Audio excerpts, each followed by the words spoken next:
ഇന്ന് നമുക്ക് ദിവ്യദൃഷ്ടി എന്ന സസ്പെൻസ് ത്രില്ലർ തെലുങ്ക് സിനിമയുടെ കഥ നോക്കിയാലോ. കഥയുടെ ചുരുക്കം എന്തെന്നാൽ ട്വിൻ സിസ്റ്റേഴ്സ് ആയ രണ്ടുപേർ, അതിലൊരു സഹോദരി ആത്മഹത്യ ചെയ്യുകയാണ്. എന്നാൽ അത് ആത്മഹത്യയല്ല എന്ന് മറ്റൊരു സഹോദരിക്ക് നന്നായിട്ട് അറിയാം. മരണപ്പെട്ട പെൺകുട്ടിയെ ഒരു അദൃശ്യനായ മനുഷ്യൻ പിന്തുടരുന്നുണ്ടായിരുന്നു. ആരായിരിക്കാം ആ ഒരു അദൃശ്യനായ മനുഷ്യൻ? എന്തുകൊണ്ടായിരിക്കാം ആ ഒരു പെൺകുട്ടി ആത്മഹത്യ ചെയ്തത് എന്നൊക്കെ അറിയണ്ടേ? എങ്കിൽ നമുക്ക് വേഗം സിനിമയുടെ കഥയിലേക്ക് കടക്കാം. അതിനു മുൻപായിട്ട് വീഡിയോ കാണുന്ന കൂട്ടുകാർ ഒന്ന് ലൈക്ക് ചെയ്യാനും ആദ്യമായിട്ട് ചാനലിൽ എത്തുന്നവർ ഒന്ന് സബ്സ്ക്രൈബ് ചെയ്യാനും കമന്റ് സെക്ഷനിലെ ഹൈപ്പ് എന്നൊരു ഓപ്ഷൻ ക്ലിക്ക് ചെയ്യാനും മറക്കരുതേ. കഥ തുടങ്ങുമ്പോൾ ഡെറാഡൂണിലുള്ള ദിവ്യയെ കാണിക്കുന്നു. ദിവ്യയും ഭർത്താവായ സന്ദീപും ചേർന്ന് ബിസിനസ് ഒക്കെ ചെയ്ത് ഇപ്പോൾ അവർ സക്സസ് ആയിരിക്കുകയാണ്. അതുകൊണ്ട് തന്നെ ആ വർഷത്തെ അവാർഡ് ദിവ്യയ്ക്കും സന്ദീപിനുമാണ് കിട്ടിയിരിക്കുന്നത്. അവാർഡ് വാങ്ങുവാൻ വേണ്ടിയിട്ട് ദിവ്യ വന്നിട്ടുണ്ട്. ഭർത്താവായ സന്ദീപിനെ ഫോൺ വിളിക്കുമ്പോഴോ സന്ദീപിന് മറ്റെന്തോ തിരക്കുള്ളത് കൊണ്ട് തന്നെ ദിവ്യയോട് അവാർഡ് വാങ്ങുവാനായിട്ടാണ് സന്ദീപ് പറഞ്ഞിരിക്കുന്നത്. അങ്ങനെ അവാർഡ് വാങ്ങുവാനായിട്ടിരിക്കുന്ന ദിവ്യയെ കാണിക്കുന്നു. മറ്റൊരു വശത്ത് ദിവ്യയുടെ ഇരട്ട സഹോദരിയായ ഭവ്യയെ കാണിക്കും. രണ്ടുപേരും കാണുവാനായിട്ട് ഒരുപോലെ തന്നെയാണ്. എന്നാൽ ഭവ്യയ്ക്കാണെങ്കിൽ കണ്ണിന് കാഴ്ചയില്ല. മസൂറിയിലെ വീട്ടിലാണ് ഭവ്യ താമസിക്കുന്നതും. പക്ഷേ ഒറ്റയ്ക്കേ ഉള്ളൂ. ആ വലിയ വീട്ടിൽ ഒറ്റയ്ക്കായിരിക്കുന്ന ഭവ്യയ്ക്ക് തൻ്റെ അടുത്ത് ആരോ ഉള്ളതുപോലെയും തന്നെ ആരോ നിരീക്ഷിക്കുന്നത് പോലെയും ഒക്കെ തോന്നുന്നു. പേടിയായ ഭവ്യ ഉടനെ തന്നെ ഫോൺ എടുത്ത് തന്റെ സഹോദരിയായ ദിവ്യയെ കോള് ചെയ്യുന്നു. പക്ഷേ കോള് പോകുന്നതേയില്ല. എന്നാൽ ഭവ്യയുടെ കയ്യിൽ നിന്നും ഫോണും തറയിൽ വീഴും. പേടിച്ച ഭവ്യ താഴേക്കിറങ്ങി വരികയാണ്. എന്നിട്ടവൾ ആരോടോ സംസാരിക്കുവാനായും ആരംഭിക്കുന്നു. നീ ഇവിടെ എവിടെയോ ഉണ്ടെന്ന് എനിക്കറിയാം. നീ എന്നെ തന്നെ നിരീക്ഷിക്കുകയാണെന്നും എനിക്കറിയാം. എന്താ വേണ്ടത്? നീ പറയുന്ന കാര്യങ്ങൾ ഞാൻ ചെയ്യാമെന്നും ഭവ്യ പറയുന്നു. അപ്പോഴേക്കും അവളുടെ മുന്നിലേക്ക് കുരുക്കിട്ടൊരു കയർ വന്ന് വീഴുകയാണ്. ഉടനെ തന്നെ ഭവ്യ ആ കയർ തന്റെ കഴുത്തിലൂടെ ഇടുന്നു. എന്നിട്ടവൾ കസേരയിൽ കയറി നിൽക്കുകയാണ്. എന്നാൽ അവളുടെ പിന്നിലൂടെ ഒരാൾ വരികയും ആ കസേര അയാൾ ചവിട്ടി തള്ളി മാറ്റുകയും ചെയ്തു. അതോടുകൂടി ഭവ്യ മരണപ്പെടുകയാണ്. എന്നാൽ ഭവ്യയ്ക്ക് ശ്വാസമുട്ട് അനുഭവപ്പെടുന്ന സമയം തന്നെ ദിവ്യയ്ക്കും ആ ഒരു മീറ്റിംഗിൽ പങ്കെടുക്കുന്ന സമയം ശ്വാസമുട്ട് അനുഭവപ്പെടുവാനായും തുടങ്ങി. അവൾക്ക് അപ്പോൾ തന്നെ കാര്യം മനസ്സിലായി. തന്റെ ഇരട്ട സഹോദരിയായ ഭവ്യയ്ക്ക് എന്തോ സംഭവിച്ചുവെന്ന്. തന്റെ ഭർത്താവായ സന്ദീപിനെ വിളിച്ച് ദിവ്യ ഭവ്യയുള്ള ആ ഒരു മസൂറിയിലെ ബംഗ്ലാവിലേക്കും എത്തുന്നു. അവിടെ ചെല്ലുമ്പോൾ കാണുന്ന കാഴ്ച തൂങ്ങി നിൽക്കുന്ന ഭവ്യയാണ്. അതോടുകൂടി ദിവ്യ തകർന്നു പോകുന്നു. അവളാണെങ്കിൽ ഉറക്കെ കരയുകയാണ്. അതേസമയം തന്നെ സന്ദീപ് അവളെ ആശ്വസിപ്പിക്കുകയും ചെയ്യുന്നു. അവിടേക്ക് പോലീസ് ഉദ്യോഗസ്ഥരൊക്കെ എത്തുകയാണ്. കൊലപാതകം നടന്നതിന്റെ യാതൊരുവിധ തെളിവും കിട്ടാത്തത് കൊണ്ട് തന്നെ ഇതൊരു ആത്മഹത്യയാകാനാണ് സാധ്യതയെന്നും പോലീസുകാർ പറയുന്നു. എന്നാൽ സന്ദീപും ദിവ്യയും അത് കൊലപാതകമെന്ന് തന്നെ ഉറപ്പിച്ചു നിൽക്കുകയാണ്. പക്ഷേ പോലീസുകാർക്ക് അത് ഉറപ്പിക്കുവാനായിട്ട് തെളിവൊന്നുമില്ലല്ലോ. അങ്ങനെ ഭവ്യയുടെ മരണാനന്തര ചടങ്ങ് നടക്കുന്നു. ആ ഒരു ചടങ്ങിലേക്ക് പങ്കെടുക്കുവാൻ വേണ്ടിയിട്ട് ഭവ്യയുടെ വീടിനടുത്ത് താമസിക്കുന്ന കാമേഷ് എന്നൊരാൾ വരികയാണ്. എങ്ങനെയാണ് ഭവ്യ മരിച്ചത്? അവളും എൻ്റെ മകളായ ശ്രേയയും നല്ല കമ്പനിയായിരുന്നു. ശ്രേയയാണെങ്കിൽ ദേ കാറിലിരിക്കുകയാണ്. ഭവ്യ പോയത് അവൾക്ക് താങ്ങാൻ കഴിയുന്നില്ല എന്നൊക്കെ കാമേഷ് പറയുന്നു. അതിനുശേഷം കാമേഷ് അവരെയൊക്കെ ആശ്വസിപ്പിച്ചിട്ടാണ് അവിടെ നിന്ന് പോകുന്നതും. ഒരിക്കലും ഭവ്യ ഇതുപോലെ ആത്മഹത്യ ചെയ്യില്ല എന്ന് ദിവ്യയ്ക്കും സന്ദീപിനും അവളുടെ അയൽവാസികൾക്കും ഒക്കെ ഉറപ്പായിരുന്നു. അത് നന്നായിട്ട് അറിയാവുന്ന ദിവ്യ ഉറപ്പായിട്ടും ഭവ്യയുടെ കൊലയാളിയെ താൻ കണ്ടുപിടിക്കും. ജീവിച്ചിരുന്നപ്പോൾ പോലും ഭവ്യയ്ക്ക് വേണ്ടിയിട്ട് ഒന്നും ചെയ്യാൻ തനിക്ക് കഴിഞ്ഞില്ല. അതുകൊണ്ട് അവളുടെ കൊലയാളിയെ തനിക്ക് കണ്ടുപിടിക്കണമെന്നും ദിവ്യ തീരുമാനിക്കുന്നു. വീട്ടിലെത്തി ദിവ്യയാണെങ്കിൽ ഭവ്യയുടെ കൊലയാളിയെക്കുറിച്ചുള്ള കാര്യങ്ങളൊക്കെ ഇങ്ങനെ പറഞ്ഞുകൊണ്ടിരിക്കുകയാണ്. അപ്പോൾ സന്ദീപ് ദിവ്യ വഴക്ക് പറയുന്നുണ്ട്. നീ ഇതുപോലെ സ്ട്രെസ്ഡ് ആവാതെ, നിനക്ക് ഇങ്ങനെ ഡിപ്രഷനും സ്ട്രെസ്സും ഒക്കെ വന്നാൽ ഭവ്യയ്ക്ക് സംഭവിച്ചതുപോലെ തന്നെ നിനക്കും സംഭവിക്കുമെന്ന് സന്ദീപ് പറയുന്നു. അതെന്തെന്നാൽ സത്യത്തിൽ ഭവ്യയുടെ കണ്ണിന്റെ കാഴ്ച കുറഞ്ഞുകൊണ്ടിരിക്കുന്നതിന് കാരണം അവളുടെ സ്ട്രെസ്സും ഡിപ്രഷനും ഒക്കെയായിരുന്നു. അതുകൊണ്ടാണ് കണ്ണിന്റെ കാഴ്ച പതിയെ പതിയെ കുറഞ്ഞുകൊണ്ടേയിരിക്കുന്നത്. പക്ഷേ സ്ട്രെസ് ഒന്നും അനുഭവിക്കാതെ ഇരുന്നു കഴിഞ്ഞാൽ ഏകദേശം ഓക്കെ ആകുന്ന ഒരു അസുഖമായിരുന്നു. എന്നാൽ ഭവ്യയാണെങ്കിൽ എന്തോ കാര്യത്തിൽ വല്ലാതെ സ്ട്രെസ്ഡുമായിരുന്നു. അതുപോലെ തന്നെയാണ് ദിവ്യയ്ക്കുമുള്ളത്. ദിവ്യയ്ക്ക് സ്ട്രെസ്സും ഡിപ്രഷനും കൂടിക്കഴിഞ്ഞാൽ ഉറപ്പായും ഭവ്യയ്ക്ക് സംഭവിച്ചതുപോലെ തന്നെ ദിവ്യയ്ക്കും സംഭവിക്കും. അതുകൊണ്ട് തന്നെ നീ ഇതുപോലെ ഡിപ്രഷനൊന്നും അനുഭവിക്കാതെ നീ കൂളായിട്ട് ഇരിക്കുവാനായിട്ടും സന്ദീപ് അവളെ ഉപദേശിക്കും. അടുത്ത ദിവസം ദിവ്യയെ കാണുവാൻ വേണ്ടിയിട്ട് ഇൻവെസ്റ്റിഗേഷൻ ഓഫീസർമാർ എത്തുകയാണ്. ഭവ്യയുടെ പോസ്റ്റ്മോർട്ടം റിപ്പോർട്ടുമായിട്ടാണ് എത്തിയിരിക്കുന്നത്. പോസ്റ്റ്മോർട്ടം റിപ്പോർട്ടിൽ ദുരൂഹത ഒന്നും തന്നെയില്ല. ബോഡിയിൽ നിന്നും 2 ഫിംഗർ പ്രിന്റ് മാത്രമാണ് കിട്ടിയിരിക്കുന്നത്. ഒന്ന് ഭവ്യയുടെയും ഒന്ന് ദിവ്യയുടെയും. അതൊക്കെ വെച്ച് നോക്കുമ്പോൾ ഇതൊരു ആത്മഹത്യയാകാനാണ് സാധ്യത എന്നും പോലീസ് ഉദ്യോഗസ്ഥൻ പറയുന്നു. എന്നാൽ അത് കേട്ട് ദിവ്യ പറയുന്നത് അല്ല, എന്തോ ദുരൂഹതയുണ്ട്. അവളെ ആരോ കൊന്നതാണ്, എനിക്കത് ഉറപ്പാണെന്നും ദിവ്യ പറയുന്നു. അങ്ങനെയാണെങ്കിൽ ഒരു കാര്യം ചെയ്യേ, ഭവ്യെ നോക്കിയിരുന്ന സുജാത എന്ന വേലക്കാരിയെ കണ്ട് ഭവ്യെക്കുറിച്ച് തിരക്ക്, അപ്പോൾ വല്ലതും അറിയാമല്ലോ എന്നും പോലീസ് ഉദ്യോഗസ്ഥൻ പറയുന്നു. ഉടനെ തന്നെ ദിവ്യ സുജാതയെ കാണുവാനായും പോകും.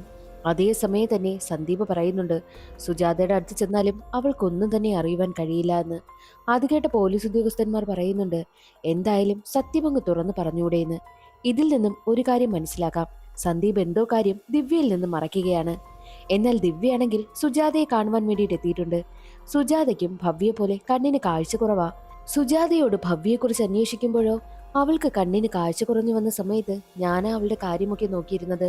പക്ഷേ എന്നു മുതൽ അവൾ ഡാഫോഡിൽ ക്ലബ്ബിൽ ചേർന്നോ അന്നു മുതൽ അവൾ എൻ്റെ അടുത്തേക്ക് വരാതായി. ഭവ്യെക്കുറിച്ച് വല്ലതും അറിയണമെങ്കിൽ ഡാഫോഡിൽ ക്ലബ്ബിൽ പോയി തിരക്കുവാനായിട്ടും സുജാത പറയും. ഈ ഡാഫോഡിൽ ക്ലബ്ബ് എന്താണെന്ന് ദിവ്യ ചോദിക്കുമ്പോഴോ കണ്ണിന് കാഴ്ച കുറവുള്ളവർക്ക് അവരവരുടെ സ്വന്തം കാര്യം എങ്ങനെ ചെയ്യണമെന്ന് പഠിപ്പിച്ചു കൊടുക്കുന്ന സ്ഥലമാണെന്നും സുജാത പറയും. അങ്ങനെ ദിവ്യ നേരെ പോകുന്നത് ഡാഫോഡിൽ ക്ലബ്ബിലേക്കാണ്. അവിടെ ഭവ്യെ പോലെ കണ്ണിന് കാഴ്ച കുറവുള്ള ഒരുപാട് പെൺകുട്ടികളൊക്കെ ഉണ്ടായിരുന്നു. ആ പെൺകുട്ടികളൊക്കെ ഭവ്യയുടെ മരണവാർത്ത അറിഞ്ഞ് അവളൊരു പാവം കുട്ടിയായിരുന്നു, നല്ല കുട്ടിയാ, ഞങ്ങളോടൊക്കെ നല്ല കാര്യമായിരുന്നു, പക്ഷേ അവളിങ്ങനെ ചെയ്യുമെന്ന് ഞങ്ങൾ ആരും കരുതിയിരുന്നില്ല എന്നും അവിടെയുള്ള ഭവ്യയുടെ കൂട്ടുകാരികൾ പറയും. മാത്രവുമല്ല ഒരു കാര്യം കൂടി കൂട്ടുകാരികൾ പറയുന്നുണ്ട്. ഒരാഴ്ച മുമ്പ് ഭവ്യ ഞങ്ങളോട് കുറച്ച് കാര്യങ്ങൾ പറഞ്ഞിരുന്നു. അവൾക്കൊരു ബോയ് ഫ്രണ്ട് ഉണ്ടെന്ന്. മാത്രമല്ല ബോയ് ഫ്രണ്ടുമായിട്ട് റെഡ് ഫോക്സ് എന്ന ഹോട്ടലിലും അവൾ താമസിച്ചിരുന്ന കാര്യം ഞങ്ങളോട് പറഞ്ഞുവെന്നും കൂട്ടുകാരികൾ പറയുന്നു. അത് കേട്ടതും ദിവ്യ ഞെട്ടിപ്പോവുകയാണ്. അങ്ങനെ ദിവ്യയാണെങ്കിൽ റെഡ് ഫോക്സ് ഹോട്ടലിലേക്ക് അന്വേഷിക്കുവാൻ പോകുവാനായിട്ടും തീരുമാനിക്കുന്നു. അതേസമയം തന്നെ ഡാഫോഡിൽ ക്ലബ്ബിൽ അവളെ ആരോ ഫോളോ ചെയ്യുന്നത് പോലെ അവൾക്ക് തോന്നുന്നു. ദിവ്യ അയാളുടെ പിന്നാലെ പോകുമെങ്കിലും കറുത്ത വേഷമൊക്കെ ധരിച്ചിരുന്ന ആളിനെ അവൾക്ക് കാണുവാനായും കഴിഞ്ഞില്ല. മാത്രമല്ല അയാൾ എങ്ങോട്ടോ പോവുകയും ചെയ്തു. തിരികെ സന്ദീപിനടുത്തെത്തിയ ദിവ്യ കാര്യങ്ങളൊക്കെ സന്ദീപിനോട് തുറന്നു പറയും. എന്നാൽ സന്ദീപ് പറയുന്നത് നീ ഇപ്പോൾ ഒരുപാട് സ്ട്രെസ് ആവുകയാണ്, നിന്റെ കണ്ണിന്റെ കാഴ്ചയും അതുകൊണ്ട് തന്നെ കുറഞ്ഞു വന്നുകൊണ്ടേയിരിക്കും, എനിക്ക് നിന്റെ ആരോഗ്യമാണ് വലുത്, അതുകൊണ്ട് നമുക്ക് തിരികെ ഡെറാഡൂണിലേക്ക് പോകാമെന്നും സന്ദീപ് ദിവ്യയോട് പറയുന്നു. എന്നാൽ ദിവ്യ പറയുന്നതോ ഡെറാഡൂണിലേക്ക് പോകുന്നതിന് മുൻപ് എനിക്ക് കുറച്ച് മനസ്സിന് സമാധാനം വേണം, നമുക്ക് കുളു മണാലിയിലേക്ക് പോകാമെന്നും ദിവ്യ സന്ദീപിനോട് പറയുന്നു. സന്ദീപ് അതിന് സമ്മതിക്കുകയും അടുത്ത ദിവസം തന്നെ ദിവ്യയും കൊണ്ട് ട്രിപ്പിന് പോവുകയാണ്. ട്രിപ്പിന് പോകുന്ന സമയം തന്നെ ദിവ്യ മനഃപൂർവ്വം റെഡ് ഫോക്സ് എന്ന ഹോട്ടലിൽ റൂം എടുപ്പിക്കുകയും ചെയ്യും. ഭവ്യയുടെ കൂടെ ആരും തന്നെ ഉണ്ടായിരുന്നില്ല എന്നും റിസപ്ഷനിലുള്ളവർ പറയും. റെക്കോർഡ്സ് ഒക്കെ പരിശോധിച്ച് നോക്കിയാൽ എന്തെങ്കിലും കിട്ടുമെന്ന് ദിവ്യ പറയുമ്പോഴോ ഹോട്ടലിന്റെ റൂള് പ്രകാരം കസ്റ്റമേഴ്സിന്റെ ഡീറ്റെയിൽസ് ഒന്നും ആർക്കും കൊടുക്കാൻ പാടില്ല എന്നും റിസപ്ഷനിലുള്ളവർ പറയുന്നു. എന്നാൽ റിസപ്ഷനിൽ ആരുമില്ലാത്ത തക്കം നോക്കി ദിവ്യയാണെങ്കിൽ അവരുടെ സിസ്റ്റമൊക്കെ പരിശോധിക്കുമെങ്കിലും ഒന്നും തന്നെ കിട്ടിയതേയില്ല. അതേസമയം ആ ഹോട്ടലിൽ തന്നെ ഉള്ളൊരാൾ ദിവ്യയെ തന്നെ ശ്രദ്ധിക്കുന്നുണ്ട്. അങ്ങനെ ദിവ്യയും സന്ദീപും ഫുഡ് കഴിക്കുവാനായി ഇരിക്കുന്ന സമയം തന്നെ ആ ഹോട്ടലിൽ ജോലി ചെയ്യുന്ന ഒരാളാണെങ്കിൽ ദിവ്യയ്ക്ക് അടുത്തേക്ക് വരികയാണ്. ഭവ്യയല്ലേ എന്ന് ചോദിച്ച് സംസാരിക്കുവാനായും ആരംഭിച്ചു. ഞാൻ ഭവ്യയല്ല, ഭവ്യയുടെ സഹോദരിയായിട്ടുള്ള ദിവ്യയാണെന്നും അവൾ പറയുകയാണ്. ആണോ? ഭവ്യ വന്ന സമയത്ത് അവൾക്കൊപ്പം അവളുടെ കാമുകനും ഉണ്ടായിരുന്നു, പക്ഷേ കാമുകരാരാണെന്ന് എനിക്ക് മുഖം ഓർമ്മയില്ല. വന്ന സമയത്ത് ദിവ്യയുടെ കണ്ണിന്റെ ഓപ്പറേഷനും കഴിഞ്ഞിട്ടുണ്ടായിരുന്നു. ഇനി വരുന്ന സമയത്ത് തനിക്ക് കണ്ണിന് കാഴ്ചയുണ്ടാകുമെന്ന് പറഞ്ഞിട്ടാണ് ഭവ്യ ഇവിടുന്ന് പോയതെന്നും ആ പയ്യൻ പറയുന്നു. അത് കേട്ടതും ദിവ്യയ്ക്ക് വല്ലാതെ സങ്കടമാകും. സന്ദീപിനോട് അവളെ കാര്യമൊക്കെ തുറന്നു പറയും. കണ്ണിന്റെ ഓപ്പറേഷനൊക്കെ കഴിഞ്ഞ് ഉടനെ തന്നെ കാഴ്ച കിട്ടാറായ ഭവ്യ എന്തിനായിരിക്കും ആത്മഹത്യ ചെയ്തിട്ടുണ്ടാവുക? അവൾ ഒരിക്കലും അങ്ങനെ ചെയ്യത്തില്ല. ഇതിന് പിന്നിൽ മറ്റാരോ ആണ്, അവളുടെ കാമുകൻ തന്നെയാണെന്നും ദിവ്യ പറയുന്നു. ഭവ്യയുടെ കാര്യം പറഞ്ഞ് ദിവ്യ വല്ലാതെ സ്ട്രെസ് അനുഭവിക്കുന്നത് സന്ദീപിന് മനസ്സിലായി. സന്ദീപ് ദിവ്യയോട് പറയും, ദിവ്യ നീ ഇങ്ങനെ ടെൻഷൻ അടിക്കാതെ, അതുകൊണ്ടാണ് നിന്റെ കണ്ണിന്റെ കാഴ്ചയും കുറഞ്ഞു വന്നുകൊണ്ടേയിരിക്കുന്നതും. നിന്നോട് ഞാൻ ഒരു സത്യം മറച്ചു വെച്ചിട്ടുണ്ട്. ഭവ്യയുടെ ഓപ്പറേഷൻ ചെയ്ത ഡോക്ടർ എന്നോടൊരു കാര്യം പറഞ്ഞു, ഓപ്പറേഷൻ പരാജയപ്പെട്ടിരിക്കുകയാണ്, ഒരിക്കലും ഭവ്യയ്ക്ക് ഇനി കാഴ്ച കിട്ടില്ല എന്നാണ് ഡോക്ടർ പറഞ്ഞത്. അതറിഞ്ഞത് കൊണ്ടായിരിക്കാം ചിലപ്പോൾ ഭവ്യ ആത്മഹത്യ ചെയ്തതെന്നും സന്ദീപ് പറയുന്നു. അത് കേട്ടതും ദിവ്യ പൊട്ടിക്കരയുകയാണ്. ദിവ്യയാണെങ്കിൽ ഇതുപോലെ സ്ട്രെസ് അനുഭവിക്കുന്നത് കൊണ്ട് ഭവ്യയുടെ അവസ്ഥ തന്നെ അവൾക്ക് വന്നുകൊണ്ടേയിരിക്കുകയാണ്. അത് സന്ദീപിന് മനസ്സിലാകുന്നു. ഭവ്യയ്ക്ക് അങ്ങനെ ഒരു കാമുകനുണ്ടെങ്കിൽ എന്തുകൊണ്ട് കാമുകൻ ഭവ്യയുടെ മരണത്തിന് വന്നില്ല എന്ന് ചിന്തിച്ചുകൊണ്ട് ദിവ്യ ഇറങ്ങുന്ന സമയത്തായിരുന്നു ദിവ്യ മുൻപ് നിരീക്ഷിച്ചിരുന്ന ഒരാളിലെ അയാൾ അവളുടെ അടുത്തേക്ക് വരുന്നതും. അയാളുടെ പേര് മൈക്കിൾ എന്നായിരുന്നു. മൈക്കിളാണെങ്കിൽ ഭവ്യയെക്കുറിച്ച് ദിവ്യയോട് പറയും. ഭവ്യ നല്ലൊരു പാവം പെൺകുട്ടിയായിരുന്നു, പക്ഷേ അവൾ മരിച്ചതറിഞ്ഞ് എനിക്ക് ഒരുപാട് സങ്കടമായി. മാത്രമല്ല അവളും കാമുകനും വന്ന് റൂമിൽ നിന്ന് ഇറങ്ങുന്ന സമയത്ത് അവരുടെ റൂം ക്ലീൻ ആക്കുവാനായി പോയപ്പോൾ എനിക്കൊരു ചാവി കിട്ടിയെന്ന് പറഞ്ഞ് മൈക്കിൾ ഒരു ചാവി ദിവ്യ ഏൽപ്പിക്കുന്നു. എന്നാൽ ദിവ്യയാണെങ്കിൽ ഭവ്യയുടെ കാമുകനെ കുറിച്ച് അന്വേഷിക്കും. ഭവ്യയുടെ കാമുകൻ ഒരു അദൃശ്യനാകുന്ന ആളാണ്. അവൻ എപ്പോൾ എവിടെ വേണമെങ്കിലും വരാം. അങ്ങനെയാണ് അവൻ ജീവിക്കുന്നതും. പണ്ട് ഞാനും ഇതുപോലെ ജീവിച്ചിരുന്ന ഒരാളാണെന്നും മൈക്കിൾ പറയുന്നു. അവനെ കണ്ടുപിടിക്കുവാനായിട്ട് എന്നെ ഒന്ന് സഹായിക്കുമെന്ന് ഭവ്യ ചോദിക്കുമ്പോൾ, അവനെ കണ്ടുപിടിക്കുന്നത് കുറച്ച് പാടുള്ള കാര്യമാ, മാത്രമല്ല അവൻ അല്പം ഡേഞ്ചറാ, അതുകൊണ്ട് അവന്റെ കാര്യത്തിൽ ഇടപെടുമ്പോൾ ഒന്ന് സൂക്ഷിക്കണമെന്നും പ്രത്യേകം മൈക്കിൾ പറയുന്നു. അന്ന് രണ്ടുപേരും വന്നത് കാറിലായിരുന്നു. മാത്രമല്ല പാർക്കിങ്ങിലെ CCTV ഫുട്ടേജ് ഒക്കെ ചെക്ക് ചെയ്താൽ ചിലപ്പോൾ അവനെ കാണുവാനായിട്ട് പറ്റുമെന്നും മൈക്കിൾ പറയുന്നു. സന്ദീപിനടുത്തേക്ക് എത്തിയ ദിവ്യയാണെങ്കിൽ ഈ കാര്യങ്ങളൊക്കെ സന്ദീപിനോട് പറയും. ആ ഒരാൾ എന്നെ ഫോളോ ചെയ്യുന്നതായിട്ട് എനിക്ക് തോന്നുന്നുണ്ട്, നമുക്ക് CCTV ഫുട്ടേജ് എല്ലാം ഒന്ന് ചെക്ക് ചെയ്യാമെന്നും ദിവ്യ പറയുന്നു. എന്നാൽ ദിവ്യയാണെങ്കിൽ വല്ലാതെ ടെൻഷനാകുന്നത് കണ്ട് സന്ദീപ് ദിവ്യയെ കാറിലെടുത്തിയിട്ട് ഞാൻ പോയതെല്ലാം കോപ്പി ചെയ്തുകൊണ്ട് വരാമെന്ന് പറഞ്ഞ് സന്ദീപ് നേരെ CCTV ഫുട്ടേജ് എടുക്കുവാനായിട്ട് പോകുന്നു. എന്നാൽ കുറേ നേരം കഴിഞ്ഞതും സന്ദീപിനെ കാണുന്നില്ല. ഫോണിൽ വിളിച്ചിട്ടും കിട്ടുന്നതേയില്ല. ദിവ്യ നേരെ CCTV റൂമിലേക്ക് സന്ദീപിനെ തിരക്കി പോകുന്നു. എന്നാൽ അവിടെ ഇരുന്ന സ്റ്റാഫിനോട് സന്ദീപ് വന്നിരുന്നു എന്ന് അന്വേഷിക്കുമ്പോൾ, വന്നിരുന്നു, ഞാൻ ഫുട്ടേജ് എല്ലാം കോപ്പി ചെയ്ത് കൊടുത്തുവെന്നും അയാൾ പറയുന്നു. എന്നാൽ ഒരുപാട് നേരമായിട്ടും സന്ദീപിനെ കാണാത്തത് കൊണ്ട് സന്ദീപിനെ ഇനി ആ അദൃശ്യ മനുഷ്യൻ വല്ലതും കടത്തിക്കൊണ്ടു പോയോ എന്ന ടെൻഷൻ ദിവ്യയ്ക്കുണ്ടായി. സന്ദീപ് വന്നിട്ട് പോകുന്ന ആ ഒരു ഫുട്ടേജ് എന്നെ ഒന്ന് കാണിക്കുമോ എന്നും ദിവ്യ ചോദിക്കുന്നു. ഫുട്ടേജ് കാണിക്കുവാനായി തുടങ്ങുന്ന സമയമായിരുന്നു അവിടെ പവർ കട്ട് ഉണ്ടാകുന്നത്. അതേസമയം തന്നെ കറുത്ത വേഷം ധരിച്ച ആളാണെങ്കിൽ ആ ഒരു CC ക്യാമറയുടെ കേബിളുകളെല്ലാം അറുത്തു മാറ്റുകയും അവിടെ ഉണ്ടായിരുന്ന ഹാർഡ് ഡിസ്കും എടുത്തുകൊണ്ട് പോകുന്നതായും കാണിക്കുന്നു. എന്നാൽ അതേസമയം തന്നെ മൈക്കിൾ ആണെങ്കിൽ പവർ കട്ട് ഉണ്ടായത് ചെക്ക് ചെയ്യുവാനായി പോകുന്ന സമയത്ത് ഷോക്കേറ്റ് മരണപ്പെട്ടു പോവുകയും ചെയ്യുന്നു. അവിടേക്ക് പോലീസ് ഉദ്യോഗസ്ഥരും എത്തുകയാണ്. എന്നാൽ ദിവ്യയാണെങ്കിൽ പോലീസുകാരോട് പറയുന്നുണ്ട്, സന്ദീപിനെ ആ അദൃശ്യനായിട്ടുള്ള ആൾ കൊണ്ടുപോയി, എത്രയും വേഗം എൻ്റെ ഭർത്താവിനെ രക്ഷിക്കണമെന്നും പറഞ്ഞ് അവൾ കരയുന്നു. അദൃശ്യനായിട്ടുള്ള മനുഷ്യനെ ഞങ്ങളെങ്ങനെ കണ്ടുപിടിക്കാനാ എന്നാണ് പോലീസ് പറഞ്ഞതും. എന്നാൽ ദിവ്യയാണെങ്കിൽ വല്ലാതെ സ്ട്രെസ് ആയതുകൊണ്ട് തന്നെ അവൾ ഉടനെ തന്നെ കുഴഞ്ഞു വീഴുകയും ചെയ്യുന്നു. അവളെ ഹോസ്പിറ്റലിലേക്ക് കൊണ്ടുപോയ സമയത്ത് അവളുടെ കണ്ണ് പൂർണ്ണമായിട്ടും മങ്ങിയിട്ടുണ്ടായിരുന്നു. അവളുടെ റെറ്റിന വല്ലാതെ വീക്കാണെന്നും ഉടനെ തന്നെ ഓപ്പറേഷൻ നടത്തിയില്ല എന്നുണ്ടെങ്കിൽ 2 ദിവസത്തിനകം അവളുടെ കാഴ്ച കംപ്ലീറ്റ് ആയിട്ട് പോകുമെന്നും ഡോക്ടർ പറഞ്ഞു. എന്ത് ചെയ്യാനാ, ദിവ്യയാണെങ്കിൽ വല്ലാത്തൊരു മാനസികാവസ്ഥയിൽ നിൽക്കുന്ന സമയമായിരുന്നു. അതേസമയം തന്നെ ദിവ്യയ്ക്കടുത്തേക്ക് പോലീസ് ഉദ്യോഗസ്ഥർ എത്തുകയാണ്. അവർക്ക് സന്ദീപിന്റെ വെഡ്ഡിംഗ് റിങ് കിട്ടിയിരിക്കുന്നു. ആ റിങ് കൊടുക്കുവാനാണ് എത്തിയിരിക്കുന്നതും. റിങ് കണ്ടതും ദിവ്യ പൊട്ടിക്കരയുകയാണ്. അതേസമയം തന്നെ ഭവ്യയുടെ മസൂറിലുള്ള വീട്ടിലെ ലൈറ്റ് തെളിഞ്ഞു എന്ന വാർത്ത പോലീസ് ഉദ്യോഗസ്ഥർ അറിയുന്നു. ഉടനെ തന്നെ പോലീസ് ഉദ്യോഗസ്ഥരും ദിവ്യയും ഒക്കെ മസൂറിയിലുള്ള വീട്ടിലേക്ക് പോകും. അവരവിടെ എത്തുന്ന സമയം തന്നെ ലൈറ്റും ഓഫ് ആകുന്നു. അത് കാണുമ്പോൾ ദിവ്യ വല്ലാതെ സ്ട്രെസ് ആവുകയും അവളുടെ കണ്ണിന്റെ കാഴ്ച പൂർണ്ണമായിട്ടും പോവുകയും ചെയ്തു. അതേസമയമായിരുന്നു ഞെട്ടിക്കുന്നൊരു കാഴ്ച പോലീസ് ഉദ്യോഗസ്ഥർ കണ്ടത്. എവിടെയാണോ ഭവ്യ തൂങ്ങി മരിച്ചു നിന്നത് അതേ സ്ഥലത്ത് തന്നെ സന്ദീപും തൂങ്ങി മരിച്ചു നിൽക്കുന്നു. മാത്രമല്ല ഒരു മരണക്കുറിപ്പും എഴുതി വെച്ചിട്ടാണ് സന്ദീപ് മരിച്ചിരിക്കുന്നതും. ആ ഒരു ലെറ്ററിൽ എഴുതിയിരിക്കുന്നത് സന്ദീപും ഭവ്യയും തമ്മിൽ 6 മാസത്തിലായ അടുപ്പത്തിലാണ്. അത് ദിവ്യയോട് തുറന്നു പറയാൻ പറ്റാത്തത് കൊണ്ട് അവൻ ഒരുപാട് കുറ്റബോധവും ഉണ്ടായിരുന്നു. അതുകൊണ്ടാണ് താൻ ആത്മഹത്യ ചെയ്യുന്നത് എന്നായിരുന്നു സന്ദീപ് എഴുതിയിരുന്നതും. അതോടുകൂടി ഭവ്യ മരിച്ചതിന്റെ ആ ഒരു വേദന താങ്ങാനാകാതെയാണ് സന്ദീപും ആത്മഹത്യ ചെയ്തതെന്നും പോലീസ് ഉദ്യോഗസ്ഥർ പറയുന്നത് കേട്ട് ദിവ്യ ആകെ തകർന്നു പോവുകയാണ്. അങ്ങനെ ഇരിക്കെ ദിവ്യയ്ക്കായിട്ട് ഒരു ഡോണറിനെ കിട്ടിയിരിക്കുകയാണ്. എത്രയും വേഗം ഓപ്പറേഷൻ ചെയ്യണമെന്നും ഡോക്ടർ ആവശ്യപ്പെട്ടു. അങ്ങനെ ദിവ്യയുടെ ഓപ്പറേഷൻ ആണെങ്കിൽ സക്സസ്ഫുൾ ആയിട്ട് നടക്കുകയാണ്. 2 ആഴ്ചത്തേക്ക് കണ്ണ് ഇതുപോലെ തന്നെ കെട്ടിവെച്ചിരിക്കണം, അഴിക്കാനേ പാടില്ല. 2 ആഴ്ച കഴിഞ്ഞ് നമുക്ക് അഴിക്കാം. അതുവരെ ദിവ്യയുടെ കാര്യങ്ങളൊക്കെ നോക്കുന്നതിന് വേണ്ടിയിട്ട് ഹോസ്പിറ്റലിൽ നിന്ന് തന്നെ കെയർ ടേക്കറിനെ അയക്കാമെന്നും ഡോക്ടർ പറയുന്നു.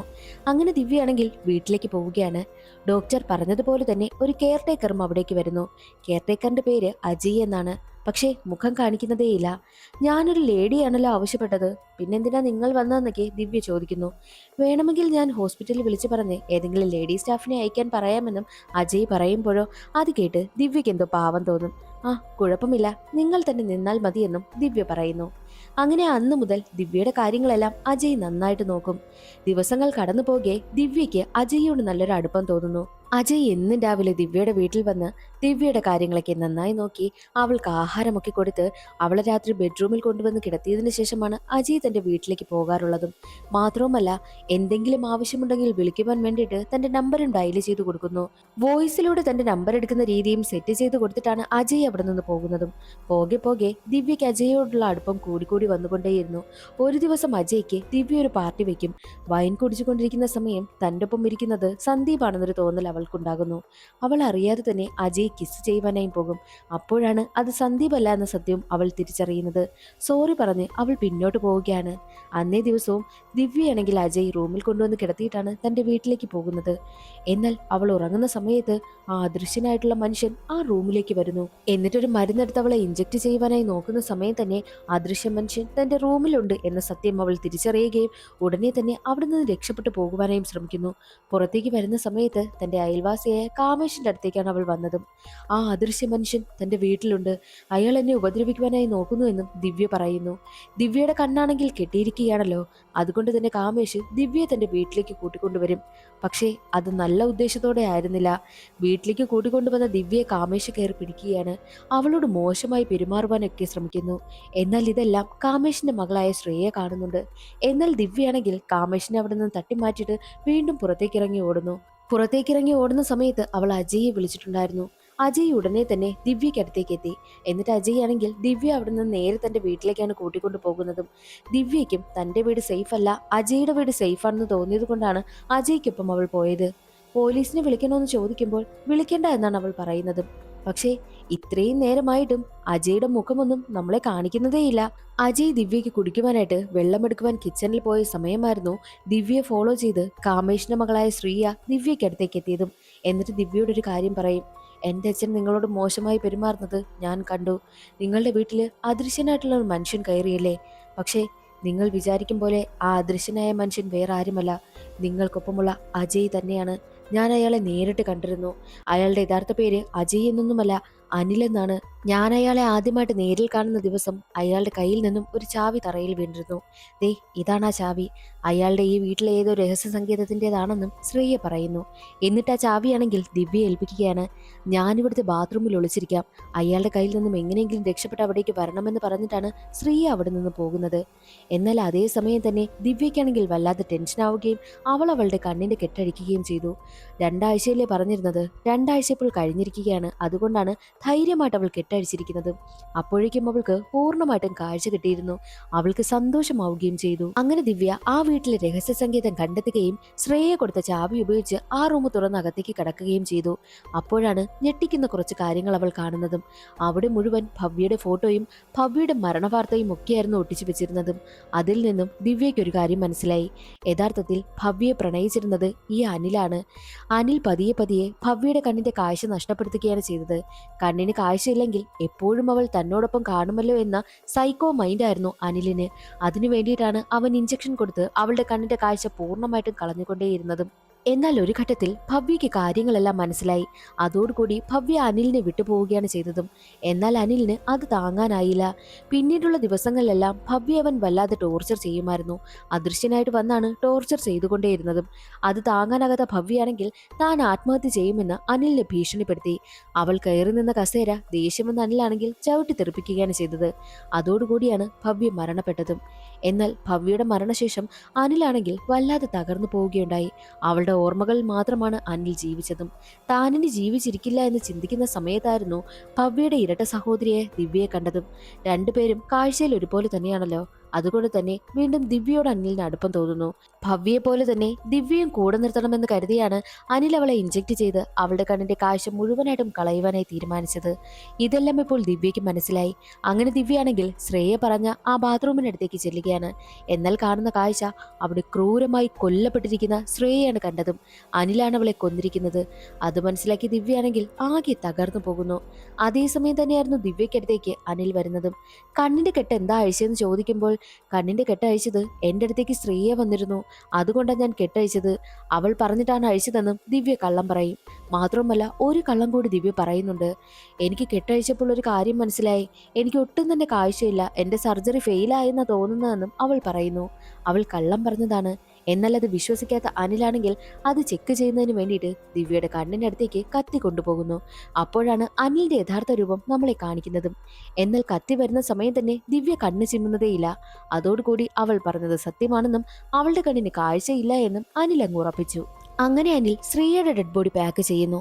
അതിനുശേഷം ദിവ്യയ്ക്ക് കോഫി ഉണ്ടാക്കി കൊണ്ടുവന്ന് കൊടുക്കുകയാണ്. രണ്ടുപേരും കോഫി കുടിക്കുവാനായി ഇരിക്കുന്ന സമയം തന്നെ ദിവ്യയുടെ കോഫിയിൽ അനിൽ എന്തോ മരുന്ന് കലർത്തും. അത് ദിവ്യ കാണുന്നുണ്ട്. കോഫി കുടിക്കുവാനായി എടുത്ത ദിവ്യയാണെങ്കിൽ അത് കയ്യിൽ നിന്ന് വീഴുന്നത് പോലെ അഭിനയിക്കുന്നു.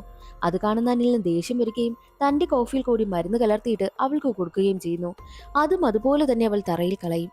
അതോടുകൂടി അനിലിന് എന്തോ സംശയം തോന്നും. ഉടനെ തന്നെ അനിൽ ദിവ്യയും കൂട്ടി നേരെ പോകുന്നത് ഒരു ഫ്രീസറിനടുത്തേക്കാണ്. അത് തുറക്കുവാനായിട്ടും അനിൽ ദിവ്യയോട് പറയുന്നു. അങ്ങനെ ദിവ്യ ഫ്രീസർ തുറന്നപ്പോഴോ അതിൽ കാണുന്ന കാഴ്ച യഥാർത്ഥ കെയർടേക്കറായ അജയെ അതിൽ കൊന്നുവച്ചിരിക്കുന്നതാണ്. അത് കണ്ടതും ദിവ്യ ഷോക്കായി പോകും. അപ്പോൾ ദിവ്യ ഞെട്ടുന്നത് അനിലും കാണുന്നുണ്ട്. നിനക്കപ്പോൾ കണ്ണിന് കാഴ്ചയുണ്ടല്ലേ?